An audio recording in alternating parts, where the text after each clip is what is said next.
कृष्णा मुझे अपना फोन दे एक बार। हाँ जी पापा, लो। टैब भी दे।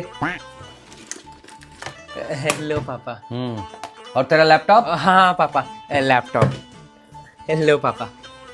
चल बढ़िया। कृष्णा कहता है, अरे पापा कुछ तो दे दो। पापा कहते हैं 4 घंटे के लिए नो मोबाइल नो लैपटॉप, किताब से पढ़ाई कर। पापा चले जाते हैं। मम्मी कहती हैं, आप चले जाओगे, ये मुझे परेशान करेगा। तभी पापा कहते हैं, इसके बोर्ड एग्जाम है, मैंने घर पर ही करवाने का ठेका ले रखा है। अब जो कृष्णा के साथ हुआ वो देखने से पहले जो बच्चा परीक्षा में पास होना चाहता है या अच्छा नंबर लाना चाहता है, वह इस वीडियो को लाइक करके चैनल को सब्सक्राइब करें और कमेंट में जय मां सरस्वती लिखे। मैं उन्हें कभी फेल होने नहीं दूंगी। आशीर्वाद। पापा कहते हैं, अब मैं कहीं नहीं जा रहा, मैं इसका ख्याल रखूंगा क्योंकि बेटा मैं तेरा बाप हूँ। ये सुनकर कृष्णा कहता है, मैं तो आज फंस गया।